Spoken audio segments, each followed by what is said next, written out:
بسم اللہ الرحمن الرحیم۔ السلام علیکم ورحمۃ وبرکاتہ۔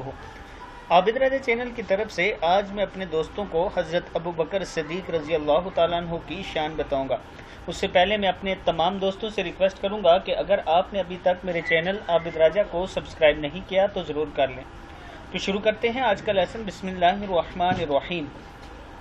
حضرت عمر رضی اللہ تعالیٰ عنہ حضرت ابو بکر صدیق رضی اللہ تعالیٰ عنہ کے پاس آئے اور صدیق اکبر رضی اللہ تعالیٰ عنہ کو یوں مخاطب کیا: یا خیر الناس بعد الرسول صلی اللہ علیہ وآلہ وسلم، یعنی رسول اللہ صلی اللہ علیہ وآلہ وسلم کے بعد تمام لوگوں میں بہترین انسان۔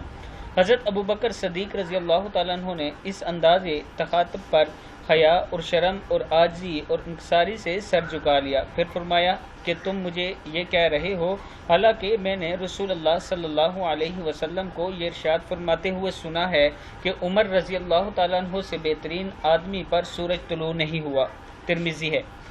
میں اپنے دوستوں سے گزارش کروں گا کہ اہل بیت اور صحابہ کرام دونوں کی عزت اور احترام کیا کریں۔ ان میں سے کسی ایک کی بھی اگر ہم گستاخی کریں گے تو دائرہ اسلام سے ہم فارغ ہو سکتے ہیں۔ اس ویڈیو کو بھی آپ دوستوں نے آگے ضرور شیئر کرنا ہے۔ السلام علیکم ورحمۃ اللہ وبرکاتہ۔